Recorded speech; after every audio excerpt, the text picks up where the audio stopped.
So we're back, which means absolutely nothing to people that may have just stumbled across this video, but what a way to return to the crazy world of YouTube, because if we are going to believe the rumor mill, and we always take this with a pinch of salt, but it's always fun to talk about, made that mistake on social media, which we'll also get to. Apparently, the number one thing The Rock wanted to do when he returned to WWE was make Cody Rhodes a heel. Now, I can totally see that being a thing, because it is the crazy world of professional wrestling, and you should sit down and discuss as many ideas as possible. And listen, this has come from the Wrestling Observer newsletter, and I believe that Sean Ross Sapp also verified it. Apologies if I've got any of that wrong. And listen, my biggest problem with Twitter especially is I don't take any of it seriously. That's on me, like R-Truth once said back in the day. Maybe I need to be smarter with this, but I just want to have discussions, and you can say whatever you want to me. I don't care. Again, we have free speech and a public forum and all of that stuff. I'll always try and be nice and respectful back, and sometimes think when I'm joking it's a whole thing. But the point is, I did this tweet, right? And I was like, I don't care who decided when to turn John Cena heel. Maybe it was on the day of, maybe it's been planned since Bad Blood. I just liked it as an event. And when it did happen, I couldn't believe it. I watched that clip like 42 times going, this must be AI. I must have made a mistake here, but it wasn't. It was real. And it's one of the coolest things that WWE has done in a long ass time. And I don't think Cena is on an episode of SmackDown. Maybe it's next week or 2 weeks, but the numbers are going to be through the roof. Through intrigue alone, it made mainstream news and everybody wanted to talk about it. It was just absolutely badass as my computer does weird things and steals my eyes away. But of course, you should want to talk about the behind the scenes, behind the backstage stuff, whatever you want to call it. We do it in all sports. Like if you're into football or soccer, for my American friends, the funnest part of the year is the transfer window. You get one in the summer, you get one in the winter, and there's a bunch of nonsense running around. Sometimes it is actually football players, agents just putting stuff out there to try and generate a news story. And I'm sure some wrestlers do that too. And I'm sure there's some people in WWE that think they know, or they do know for a fact, we don't know because we weren't in the room, that The Rock came to the table and said, listen, here's the idea. I can't wrestle. I want to be involved. Wouldn't it be great if me and Cody were a team? And I think that would be better on the bad guy side, because of course, trying to turn that final boss character into a good guy person is going to be absolutely impossible. I'm sure other people heard it and went, that's ridiculous. And we got to where we got to God. Maybe the conversation was, well, it could be for Cody, but I prefer John Cena. And we just batted it around for a little bit. Like, that's all I was getting at when I talked about this. No, I don't think anybody is lying to you. I mean, I don't want to get too far down this path, because I always want to talk about the matter at hand, the content, the things that's happening on the television. But once again, it ties into this post, and people are all like, oh man, you shouldn't be saying that because these people have lied to us. I don't think anybody is lying to you. Again, you can go into the celebrity world, you can go into Hollywood, sports, we talked about it. Sometimes people report stuff and they get it wrong, not because they wanted to grift you, but because they made a mistake. It's not good. And then it's up to you to decide, well, can I trust this person going forward? But that's a completely different thing. I don't want to talk about it, but it kind of blew up, so I thought that I would mention it. But I just love the whole thing. And Cody going heel would have been the wrong decision for how I watch professional wrestling. I'm sure there's some people out there going, oh my gosh, I'd love to turn it to Cody heel. I just think there will come a time and place when it is time for Cody to turn heel, and you should do it when you want to do it before. You always want to be reactive. So you don't want to be reactive. You want to be preemptive, and you want to get ahead of that, because otherwise it feels like, oh man, we've missed the mark now. We've got to try and sort it out. But you don't want to do it too soon either. So many times we've seen people turn heel. I suppose the biggest one was Steve Austin in 2001, and the fans didn't want to boo. So all of a sudden you had this disconnect. And one of the great things about the WW product at the moment is that there is a connection between the fans and what's going on in the ring. So if you present somebody, Dominic Mysterio, and be like, can you boo this guy a lot? The fans like, damn right we'll boo him. And it makes for an entertaining spectacle, which is why I watch professional wrestling. So yeah, doing that now with Cody, I just think would have been an error. He's too over, and it's so rare, especially in the modern day, to have a babyface that is so nice and lovely and kisses babies, and he'll give you the coat off his back or whatever, because of course, John Cena being the ultimate example of this, maybe Roman Reigns, you can't always get away with that. And people will boo you, go, man, you suck. I want somebody with a bit of edge, or whatever you want to call it. Obviously, he went to AEW, Adam Copeland. But we've entered a new era. It's the Cody era. And this is why I love the turn as well. Again, I kind of talked about this, so I don't want to go over old ground. But the people growing up with wrestling now, Cody Rhodes is their John Cena. Just as the people that grew up with Steve Austin, John Cena was their Steve Austin, etc., etc. I got that wrong. You know what I'm saying? The generation has moved on. So you can turn John Cena heel. It's not going to make a damn bit of difference to his merchandise sales. Or he probably stopped selling merch, to be honest. But he doesn't need that right now. He's a Hollywood actor. So again, everything has just shifted forward. So it's just more interesting. Cody going here and taking on a face John Cena is not as interesting as John Cena going bad guy, teaming up with The Rock to take on Cody Rhodes. But once again, I totally understand why that would have been suggested. Maybe people were like, before they even brought it to John Cena, well, it's his last year, he's never been heel. Maybe he's not going to agree to it. Whereas Cody, he's in the weeds, man. He's in the thrushes. Shouldn't have said that, but you know what I'm talking about. We can have more fun with that character. And then, of course, people that are more, I guess, week to week will be like, no, we really need him as our top babyface, because he is. And trust me, 2026, 27, 28, you'll probably get a heel Cody Rhodes. If John Cena can do it, anyone can do it. Never say never, but you wouldn't want to do it now. So it just means everything we saw play out on television was brilliant, and it was perfect, and it was the way that it should have gone. And there was also some murmurings that I'm sure, once again, this was pitched as well, because you should make sure everything's been looked at from every single angle, otherwise you may miss something, that we go into WrestleMania 41, John Cena versus Cody Rhodes, both as babyfaces, and I would presume, not 100% sure this was reported on directly, that John Cena would have won via The Rock's help and him going heel there. This is way much better, man, because this build is going to be the source, it's going to be the stuff that gets you involved, and it gives John Cena a reason to be a heel in that match. Like, we'll get to see him be a heel as a promo guy now, and he'll probably do some sneak attacks. We've never seen him be a proper, we're leaning right into it during a match, and if you're going to do that, debut it at WrestleMania 41, man. So I love all of it. I love the fact that people are talking about this. Again, I want to make it very clear, you should talk about it and you should fantasy book, but always just give people the benefit of the doubt and just try and be nice. And if you really do think the wool is being pulled over your eyes, then you should do something about it. Don't support those kind of people. But at the same time,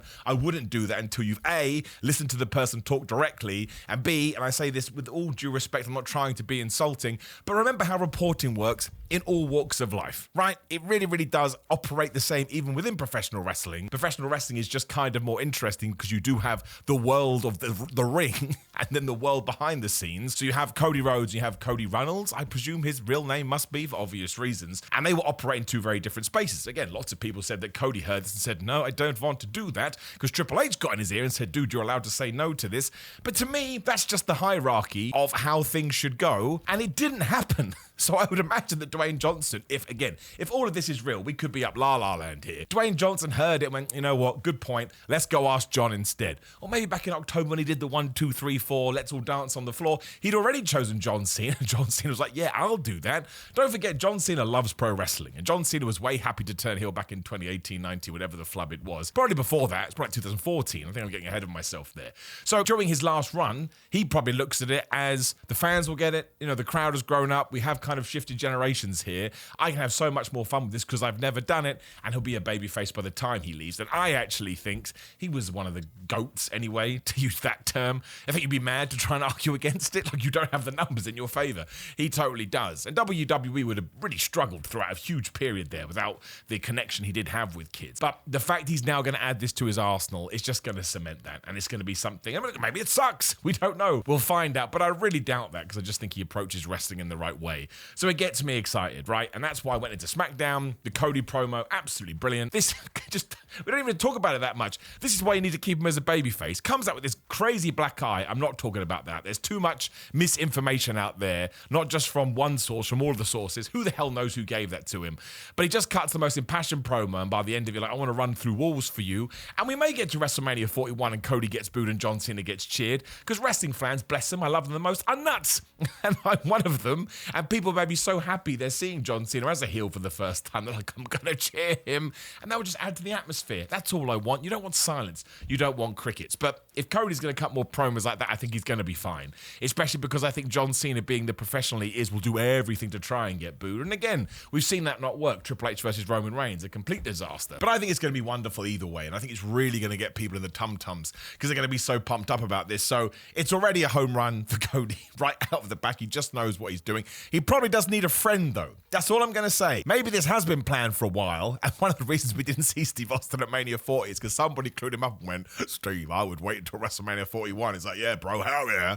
And he's going to do that instead. I love all the stuff with Naomi and Bianca Belair. That was soap opera perfection. They sold it wonderfully. I loved the talking over each other, Naomi just screeching, and then Bianca getting mad. There is still a crazy twist you can do where they're just performing for the cameras, and they were both in on it. I don't think we are going to do that. I think Naomi should be the heel and Bianca Belair should be the the babyface because she's still good at it. Jade Cargill returns and she whooped Naomi's ass. I know there is probably a lot of, what's the word? There's no smoke without fire in this one. There does seem to be some issues between Jade Cargill and the rest of the locker room, but as it's all kind of rumor mill stuff at the moment, but if you follow the evidence trail, it's a bit like, that's very interesting that person wrote that. Ultimately, I'm an absolute loser and a massive nerd, and I just want everybody to get along. But at the same time, you do need to show respect backstage. Of course you do, especially if there is veterans or people that have been doing it longer than you. And if you don't agree, you kind of say, yes, sir, no, sir. Well, that's what I've always done. Like, I'm very blessed to be a professional wrestler too. I've trained and I've been wrestling now for sort of 7 or so years, and that's how I was. But maybe I was wrong. I do not know. But in terms of what we're seeing on the television, again, which is what I like to focus on, great angle. Awesome. Naomi versus Jade at WrestleMania, I presume. I think should be really good. Naomi's a heel. We've never really seen it, so that gets me excited. Bianca Belair is brilliant. Like, she really is. In 5-10 years or whenever she peaks or leaves or whatever, I think we'll be like, man, we did not give her the credit she deserved, because she can just adapt into anything. Really enjoyed the stupid whiteboard stuff that Nick Aldis did with the tag team division.